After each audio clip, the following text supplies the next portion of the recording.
This is Tim, and for the last few months we've been focused on launching and scaling his educational business, which helps barbers to raise their prices, get more premium clients in the chair, and launch a secondary income through their personal brands. Right now he's signing clients, but there are some bottlenecks in his business that we need to solve. This is what he has to say about it. I feel like I'm genuinely close to just cracking it. It's just certain bottlenecks that stopping it. I feel like I'm literally on the brink of it. So in this video, I'm going to do a full audit of his brand, identify 3 key bottlenecks that I know he needs to fix, and give him the exact game plan to scale to consistent 20 to 30k months. So lock in, grab a paper and pen, throw your phone across the room, because this video is going to be packed with value that you can take and implement into your creative businesses as well. I've added timestamps to this video so you can skip to the part that suits you the best. And a little reminder from me, if you need help one-to-one to grow your personal brand and scale your creative business, you can drop me a DM on Instagram and we can help you to find a solution. So without further ado, let's dive into the solutions that made Tim go from where he is now to feeling like this.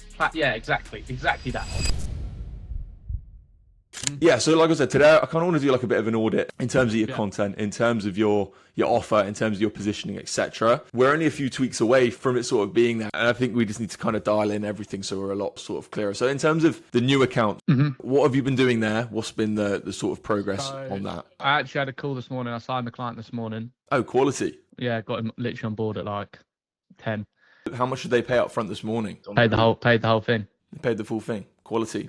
Nice, mate. Awesome. So in terms of like how you're kind of pitching the offer right now, talk me through what it kind of is so far, because we've been through a couple of different iterations. This is obviously the headline right now: learn how to charge $100+ per cut without losing clients. So that's essentially like, just for like the content accelerator. Right now I've changed it to pretty much attract premium clients, but the whole basis of my offer is essentially teaching barbers just marketing, how to gain clients, charge more for their haircuts, put some strategies in place, pretty much charge more. So it's very simple, but barbers just don't think about it. If they're fully booked, raise your prices, lose clients at a higher price and work less. The bit that kind of makes me a little bit different is more the fact that there's like a segment about monetization ignition, which essentially would just be like talking them through, okay, if you wanted to do a low ticket product, here you go, you can create one based off what content you're creating. Now you know how to create content or education or whatever. Perfect. Yeah, it looks good. So main thing is helping barbers to increase their prices, get more clients through social media, and then after that, potential secondary income from a digital product or something like that. Yeah, in a nutshell, awesome. I think with the headline on the book cool page, I think the sub headline's really good. Maybe add some of these elements into the bigger headline. So increase your prices to $100 plus without losing clients, or in the next sort of 60 days, in the next 30 days, something like that. Increase your prices to $100 plus in the next 30 days without losing clients.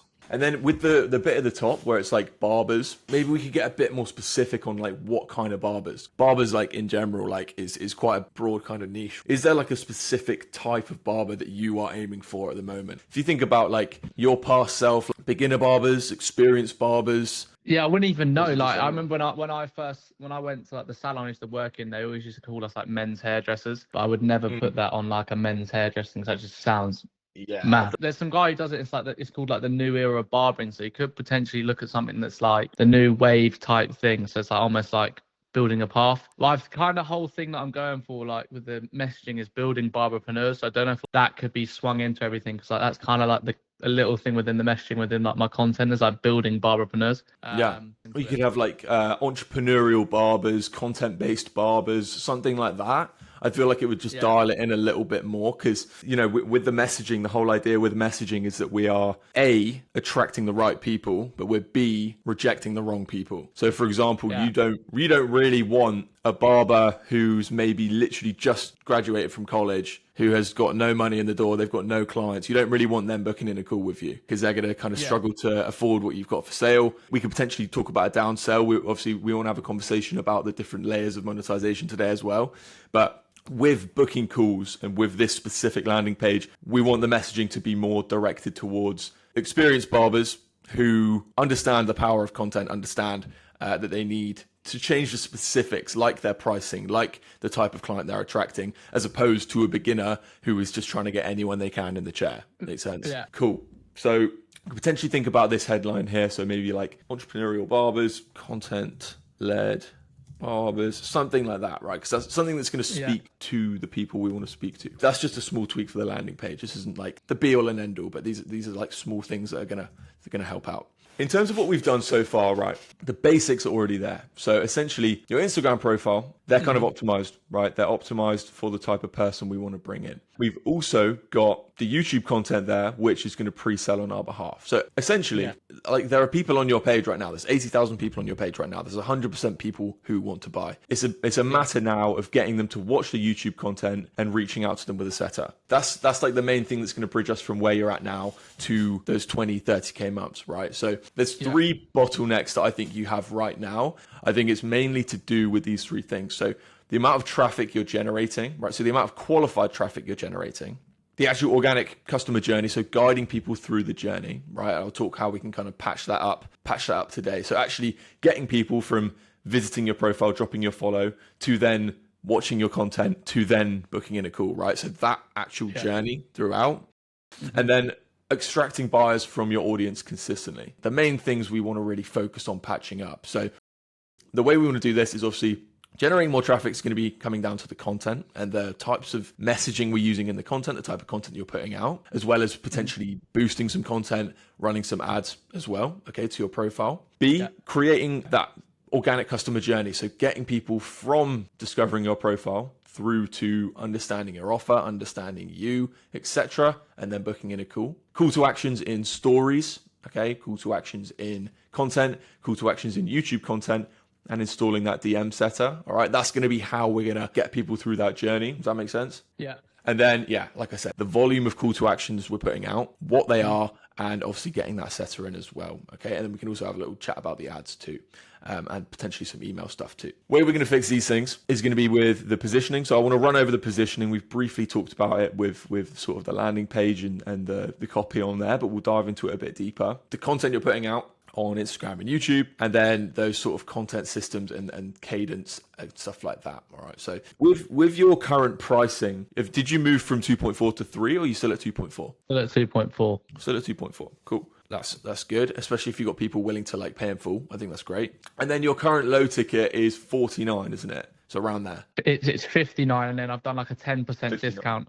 It's like 49, but I kind of feel like I want to bump that up. So like have, like you said, bump that up to like, I don't know, something else, and have a middle one. I don't know, basically make like a community one that doesn't have access to me, and then the full one you gain access to me type thing. Okay, cool. In terms of the kinds of people who have been buying the low ticket, there's been good volume there, right? I've done like 130 of them or something. Sold 130 of them. Yeah, 130 sales. In terms of them, the quality of people that are coming in, what would you say they're sort of like? Yeah, they're good. I'd say like most people that have booked, I've sold, have come from that, like pretty much. Yeah. I got call books yesterday, but there was a point where loads are selling and a lot of calls are being booked. But I feel like a lot of people would go and just book a call straight away, where they haven't even, like, I'd get on this call and they haven't even looked at any of the YouTube videos. They don't really know what it is I offer. I had a call yesterday and the guy was like, I was like, have you seen any of my systems, what it is? And then I go through, and on the call, I talk them through like, oh, this is like the content ecosystem that we kind of built, and mention how I've been working with you and stuff like that. But it's just like a lot of people, they're not really, they see the free call and they just book on, and they don't really understand what it is I actually do. I'd say, but there's some like people, like the guy I had this morning, I literally started talking to him the other week. He booked on and then he was ready to go. So there's definitely some warm people, and I've got 2 more people in the DMs that have been seeing my content. So perfect. So in terms of the people that are actually coming from the low ticket, they generally aren't seeing your content as much. No, they literally just see an ad. This can be easily fixed once we actually solve that Calendly issue. So when people were booking in that free call, they're going to go to that pre-sale video. So they're going to go to that video that explains the offer, what exactly the call is going to entail, etc. And then also redirecting to a YouTube video, right? So redirecting to a YouTube asset. Another thing that we can do in terms of kind of fixing that process, making life a bit easier for you, is when this setter is in, anyone that gets booked in, you have to send them this pre-call video before they show up to the call.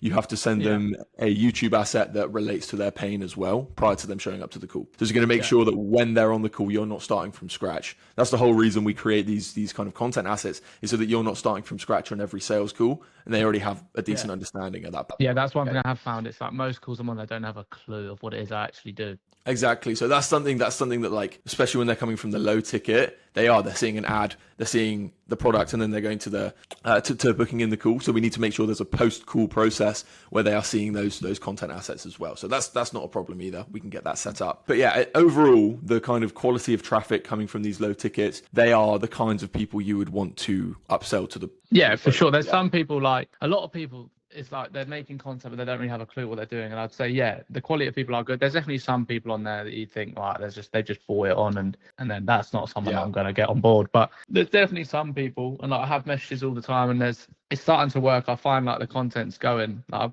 I've done like 3,000 views on the new page.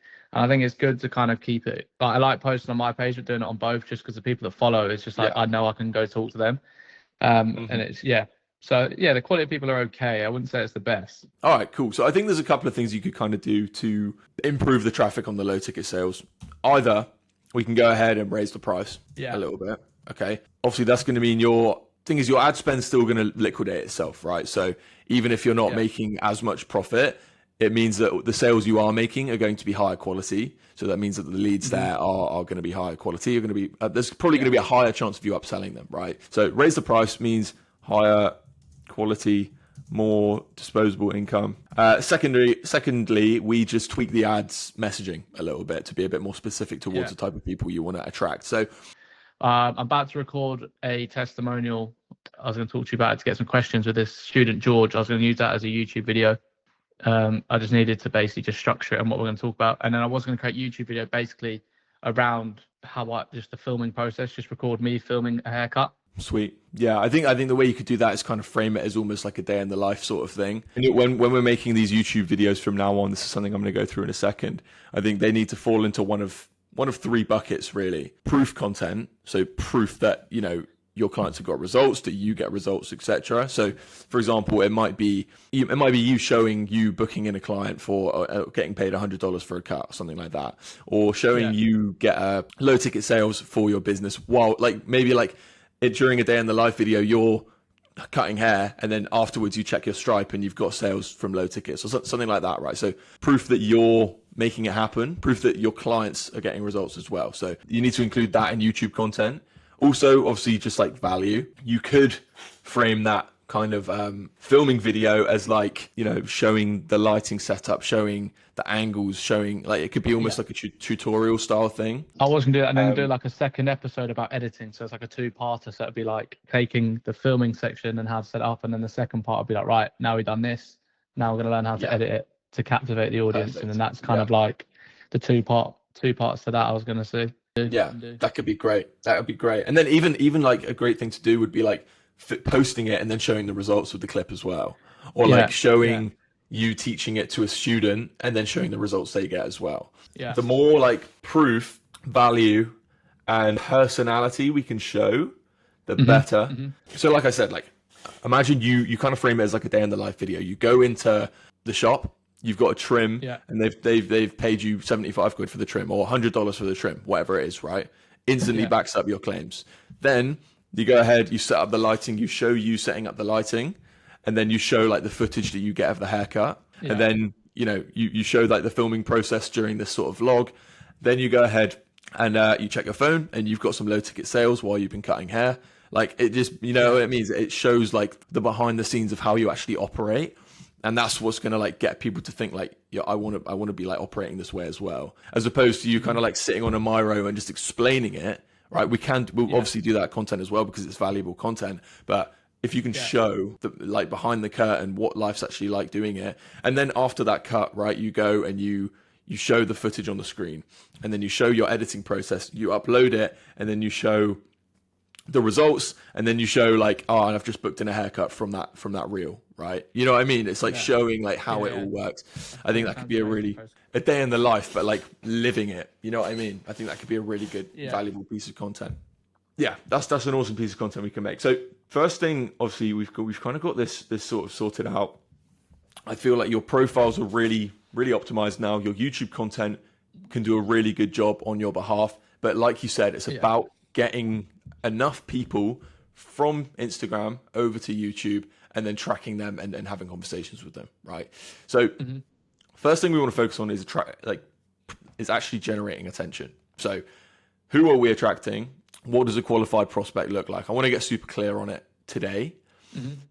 Simple answer, obviously, being your past self. So Yeah. Let's kind of just run through and describe exactly who this person is, right? Barber who maybe has how much sort of experience in the game? I would say probably like needs minimum like three years, I would say. And then just because I'm not teaching them haircuts, like it's kind of that is a must.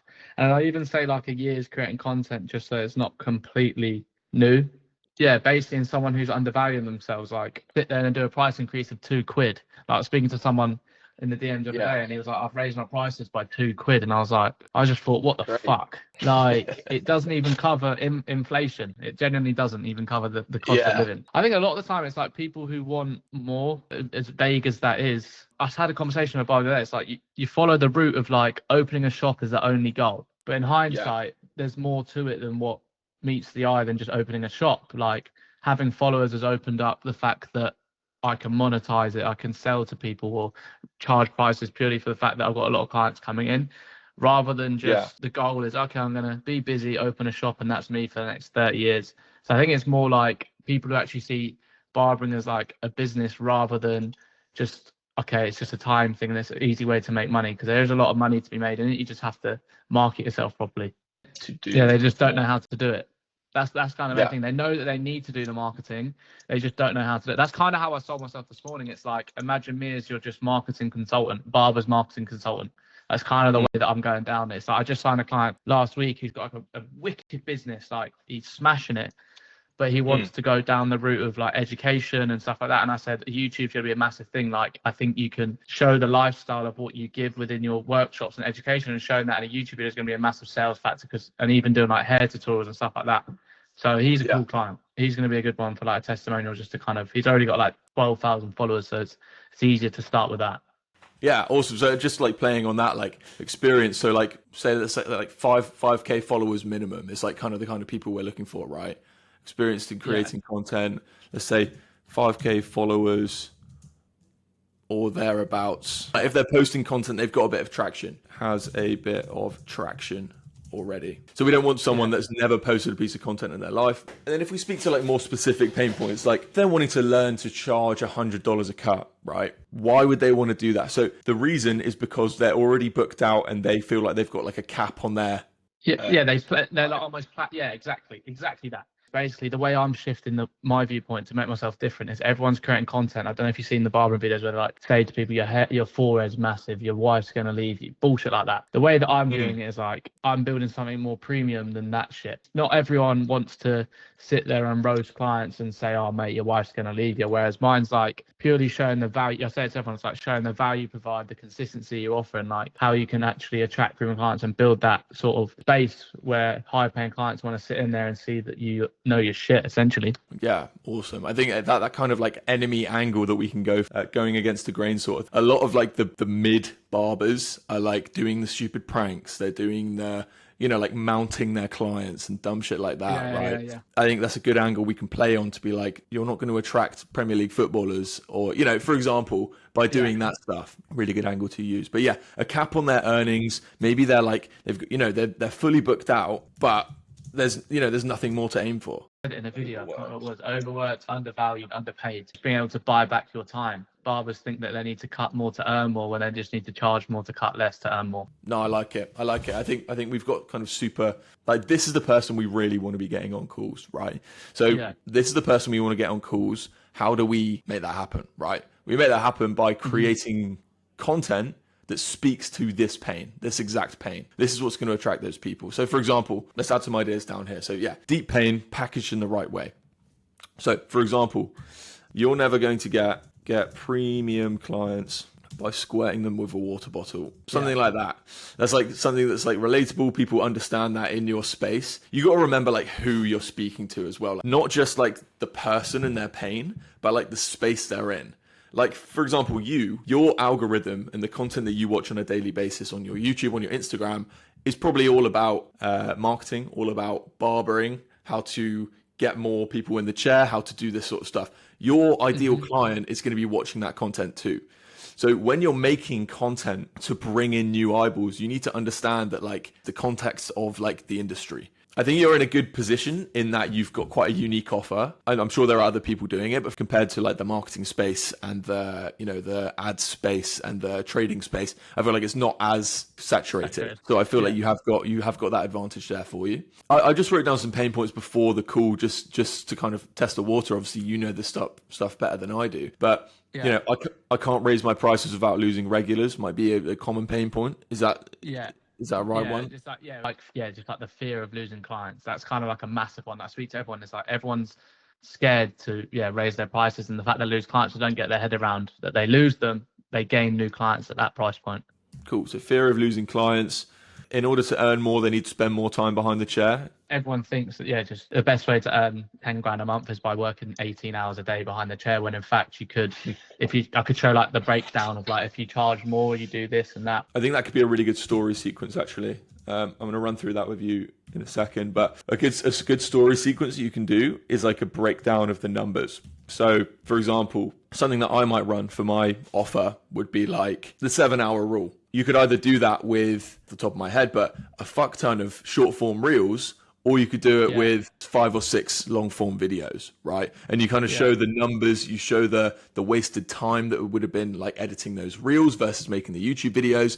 In your case, it might be like the amount of clients you do to earn this much at that price compared to versus the hours spent in the office. And you want to go deep, right? So for example, you wouldn't just put up a story that says like, if you're charging 15 quid a cut, it's going to take you X amount of cuts to earn 10K a month. Whereas if you charge this amount, it's going to cost like, it's going to take this many cuts to do it, right? You show that gap, but then you say like, that's an extra 50 hours a month or 60 hours a month or whatever it is, right? Yeah. Think of all the stuff you could be doing with that time. You see what I mean? You go deeper. You don't just say like, you could be earning money quicker. You say you could be saving time. You could be setting up other businesses. You could be building out your own shop. You could be building a secondary income, stuff like that, right? Yeah. I do quite enjoy creating this like story stuff just because I feel like it breaks up and gets people to know me. Like I created one yesterday. It's also, I enjoy actually making the content, just like doing a bit of a voice over it and just building something, which I think is cool. I think that's just posting that little bit breaks up the pure like value stuff, because I think a lot of the fact, I think a lot of the fact that people talk to me a lot about is like, how the fuck do you go away so much? Like, I get it all the time, like how I'm always away. So I feel like showing that part of it shows what I do outside of just behind the screen or behind the chair. Agreed. And I think obviously where we've kind of like identified these pain points, right, that kind of moves me quite nicely onto the middle of funnel content.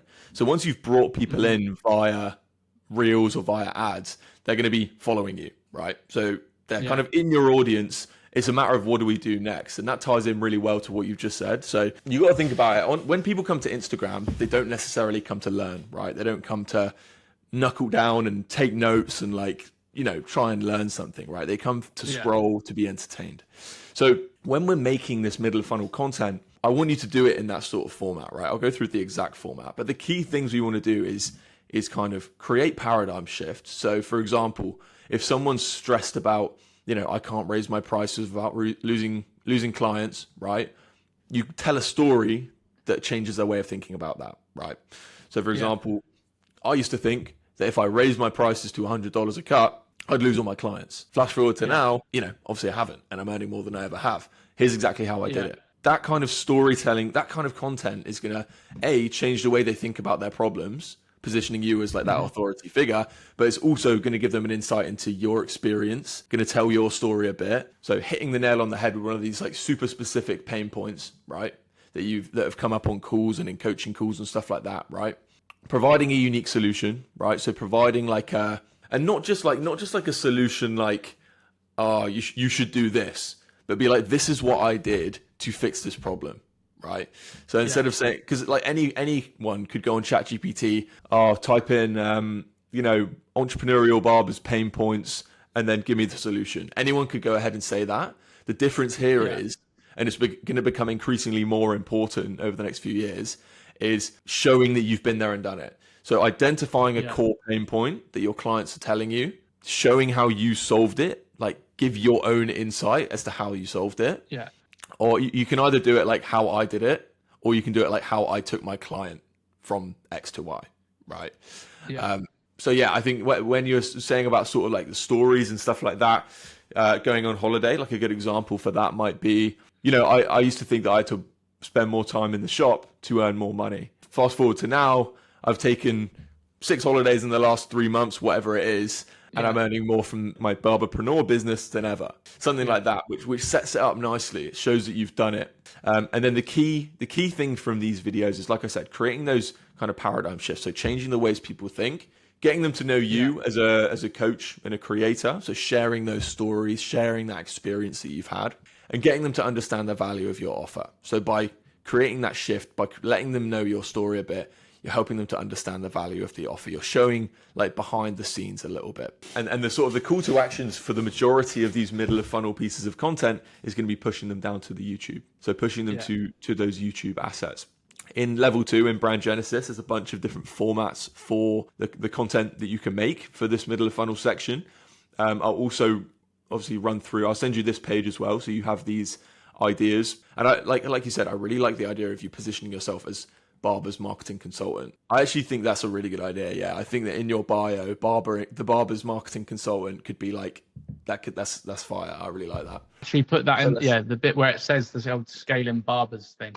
Yeah, either like the first line in your bio, maybe. The first line, if you can do the name, if not, just do the first line. We want to get super specific with these pain points so we know what content to make. Sling those pain points into ChatGPT and get sort of content ideas. Like, how would I take... I would, but at the same time, I think the best content organically, especially talking head videos, is when you kind of just riff. I think that the key things is like if you follow a sort of framework as opposed to a script, it comes out a lot more natural. So it's the same with like the YouTube videos, right? So like the hook I would script out, but then when it comes to like the story, when it comes to the actual value of the video and the call to action, as long as you know that you have to mention those things in the reel, I'd kind of just like try and freestyle it. And even if you like end up repeating it like 4 or 5 times and then chopping it up and taking the best bits, it's going to come out so much more natural than if you're reading from a script and you can tell that you're reading from a script. Do you know what I mean? Yeah. So I do it like that. I take these ideas, look at this ICP,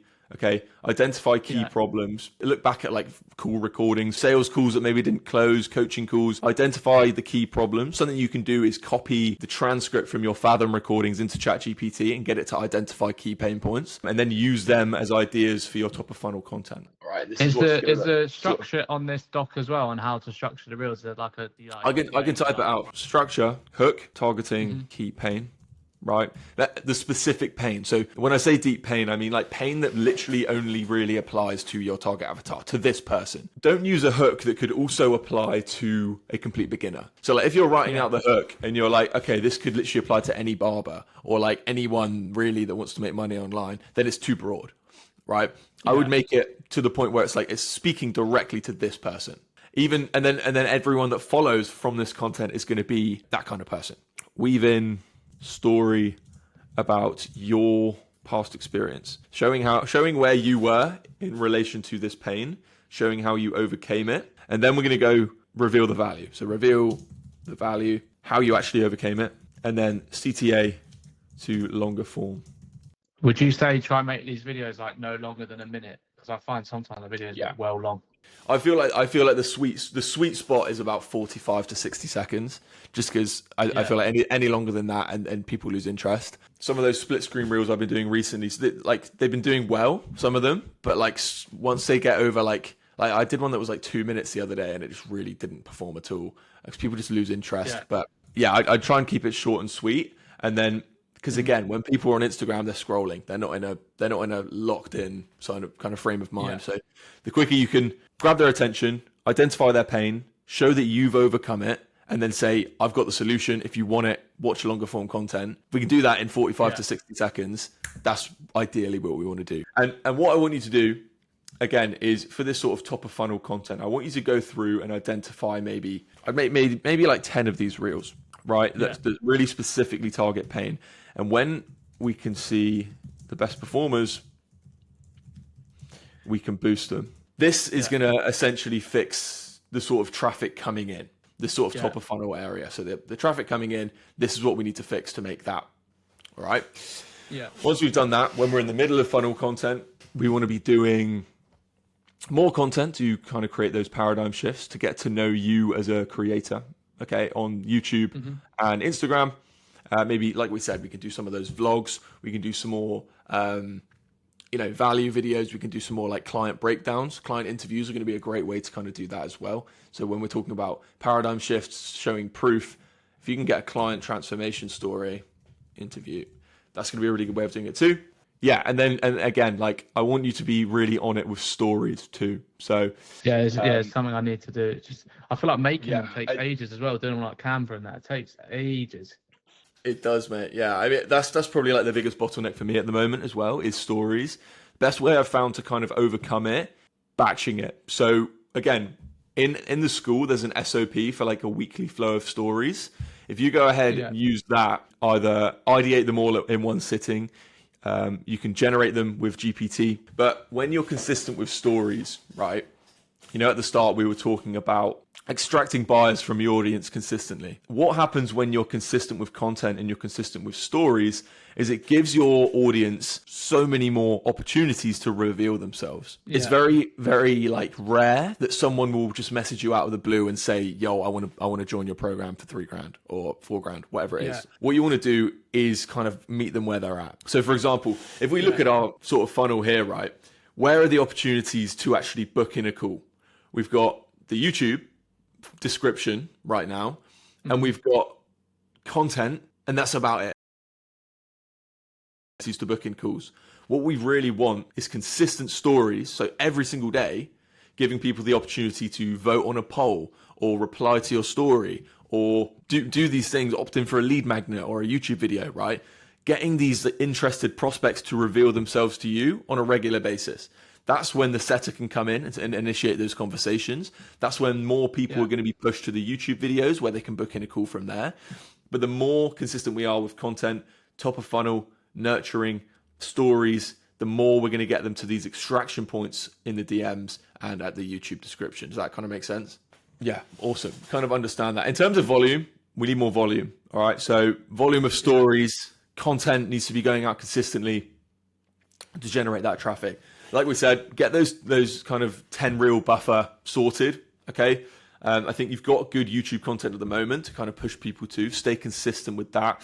Something I would focus on is a social proof interview or case study, right? So getting someone from Content Accelerator, sitting on a call with them and kind of just going through them, like, where were you when you joined the program? What were you struggling with? Yeah. What were your core problems? What did we install to help you with those problems? What did I help you out with? And then, what are you doing now? Whether it's views, whether it's getting more people in the chair, whether it's raising their prices, whatever it is, right? That's the kind of things you want to cover. Volume, initially I want to get volume with those sort of 10 top of funnel reels, right? We won't need as much volume if you want to kind of step away from the organic stuff a bit more, then we can always reinvest back into paid traffic, right? So boosting those posts as opposed to editing and posting every single day, right? So we can reinvest some of the profits back into boosting those posts. But these kind of 10 reels that I want you to make are going to be that sort of testing period. So testing organic content so we can potentially put some money into them, right? Vanity metrics, again, I wouldn't stress too much about it. I know you wanted to move to this new account because you were getting a drop in views and likes and stuff when you were posting on the main account. I wouldn't stress too much about it. I really wouldn't, because again, the people that are going to be liking this content are going to be this person, right? They're going to be this. Cool. So don't stress too much about the vanity metrics. Okay. I think the only metric that really matters is the amount of sales conversations that we start, right? So even if you get 50 likes, but you start a conversation from it, it's worth it. Okay. Yeah. Top of funnel, content and ads. Middle of funnel, some more storytelling style reels, but mainly YouTube content and stories. Okay. So high frequency on the stories. Remember, the more more opportunities we give to extract the buyers, the more we're going to have those conversations, right? YouTube versus Instagram, right? Think of YouTube more as a knowledge platform, right? So all the value is going to be dropped on YouTube. All of the sort of actual connection between you and your audience is going to be made on YouTube, right? When we're thinking about Instagram, we're thinking about more top of funnel stuff. So entertainment, teasing the value, right? So teasing the stuff they can have, and obviously stories are going to help to show the behind the scenes of stuff a bit more as well. And your bottom of funnel, aka your extraction points, so getting people to reveal themselves, are going to be in the DMs. Again, let's get that setter in place. I'll send you a couple of profiles tonight to guys we can kind of get involved. DMs are going to be the best way to book in sales conversations. How do we start more sales conversations in the DMs? More call to actions across platforms, and more people being pushed to your YouTube content so they can access the funnel, right? Right now, there's not nearly enough CTAs. We can't expect to be like doing 30K months if you're putting out 2 call to actions a month. You know what I mean? Yeah. So the more call to actions, the more opportunities you give people to buy without being spammy, right? You don't want to be putting on your story like, sign up for my coaching every day, right? But you do want to be putting opportunities to DM you in like the captions of reels, or you want to be giving people the option to watch your YouTube video on a story, like then ask on the Friday. She like structure it in a way so it tells a story within the caption, and then, or would it just be like, how would you structure that? Something I've started doing recently with reels is when I post, is it this one? For example, this one, that's a horrible face, but for example, this one, like I literally just put the transcript for the reel in here. Yeah. And then at the end, I've started like using this sort of copy and paste thing in each of my reels. Again, more call to actions like in more places. For example, if someone like watches this reel, but then they like don't get to the end of it, but they do read the caption, it gives them like an opportunity to like, it says, drop me a follow. It says, DM me X to learn more about Creator X, or it says comment system to be sent over to my YouTube. Okay, I wouldn't do this in all of your videos, right? I wouldn't do this on all your reels. Like for example, if there's a video that's a bit more specifically about content or something like that, maybe just do like the call to action to a YouTube video about content or something like that, right? But these are helpful. Like if you can put call to actions in your captions as well, again, it just gives more opportunities for people to buy. Awesome. Or even if on a Sunday, for example, you generate the week's worth and you kind of have the ideas there for the week, it makes, when it comes to actually making them, you've already got it in your head, you know what to make. Like the trickiest part is like getting to like 6 p.m. and you're like, shit, I haven't put a story up. I need to think of what story to make, think of the pain point, think of the structure of it, and then make it and then post it, right? If you sit there on a Sunday and you think about all the pain points that you want to put out for the week, you know, when it comes to actually making it, it's like, right, I know the pain, I know the problem, I know the CTA. I can just sit there and kind of make the story then. It's going to make it a lot easier. So like you know the SOP for stories I sent you in the chat in our WhatsApp? Yeah. If you go onto there, look at the different stories that it says to make on each day, right? Yeah. I'd then either voice note to ChatGPT or just copy a picture of the SOP, chuck it into ChatGPT and say, right, GPT, on Monday I need to make this story and this story. On Tuesday I need to make this story and this story. This is my ICP. This is the problem I kind of want to focus on this week because this is the YouTube video I'm going to make. Can you make these story sequences for me? And then it will go ahead and kind of give you an outline for them. You can kind of save them in your notes. And then when it comes to making the stories, it's like, okay, that's the pain point I need to make it about. You're going to understand what to write a bit more instead of just coming up with ideas before you have to post them every day, because that's a tricky part. It's like with content, you want to plan it out in advance because the stories are super important.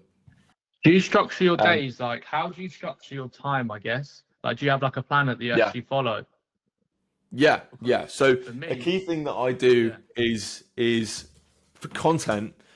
So I'm trying to ramp up my volume for content at the moment. So I'll outline the formats. So for example, let's say for you were going to do like 3 viral clips a week. So the haircutting clips.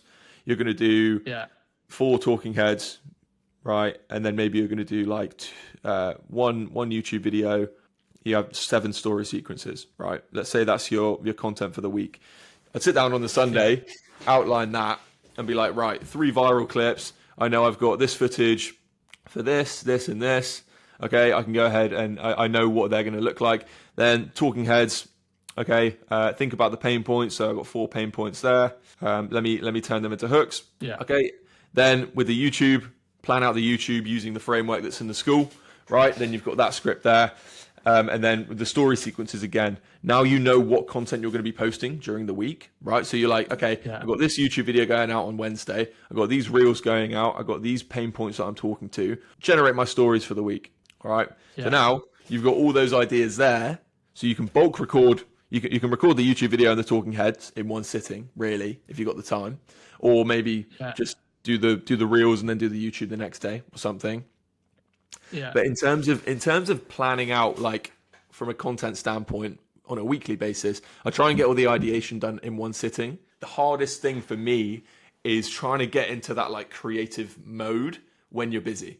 Cutting hair, if you're busy talking to coaching clients, taking sales calls, and then you got to sit down and like force yourself to be creative, it's really tricky. Whereas if you get in on a Monday morning, you block off a few hours, or on this, I usually do it on a Sunday afternoon because that's when I'm like most chilled out, and I'll sit there and I think, right, this week I want to put out this many reels, this many YouTube videos, this many stories. What are some good ideas that I can make content about? I'll write them down, and then I'll like kind of formulate them into ideas, script them out. And then I know that on Monday morning I can go in and record the reels and the YouTube videos. I can kind of create stories in advance, etc. Right. So try and like figure out your volume for the week in terms of content you want to put out, and it's going to help you to kind of stick to it a bit better. Yeah, I feel like I'm genuinely close to just cracking it. It's just certain things now. It's just bottlenecks that's stopping it. I feel like I'm literally on the brink of it, but exactly. And like I said, it's traffic, guiding people through the customer journey that you have set up, right? You have a video that explains your offer. You are just not sending enough people to it, right? Yeah. So guiding people through, and then sparking conversations. That's literally it. Sparking conversations with, right? But none of them work without the other, right? You can't spark conversations consistently if you aren't generating traffic. The conversations you have won't be good if they haven't watched the content, right? So we need to fix these three things, and then we'll be sorted. In terms of like a cadence for you to kind of stick to, for YouTube, thing is, if you do once per week, that's great. You get 4 out a month. If you go once every 5 or 6 days, you can get an extra 2 videos out a month. You can do 6 per month, right? That's going to be like your most consistent way of nurturing people, right?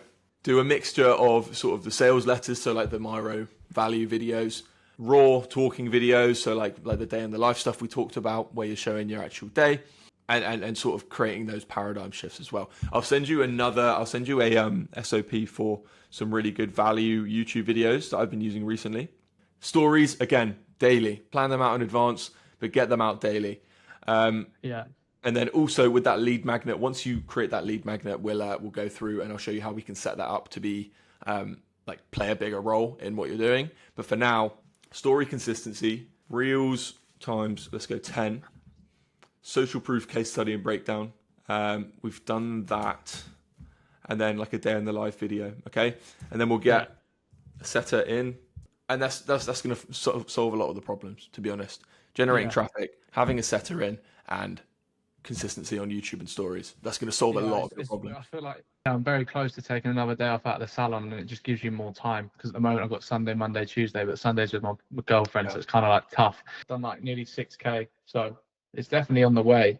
And then the low ticket, you've switched off for the minute. Maybe just create like 2 or 3 more creatives, and then we can switch it on again. Because one thing I wasn't asked, how the hell do you put the boxes in Notion?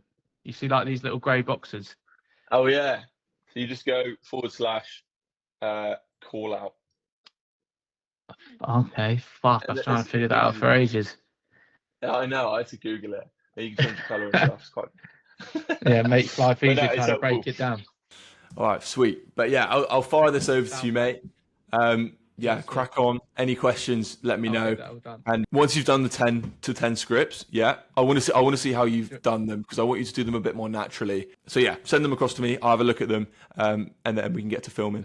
Sick. Yeah, sounds good, mate. Sounds good. You happy with everything we've been over? Anything else you want to ask? Nah, all good. Sounds good. Just a lot to get through, and just time to make the change. I think if there's one thing that I would tell you to be dialed in on, it's this. And we'll do this as well. I think once we have these 2 things, you're going to get an instant sort of cash flow in. I think it's going to make a big change.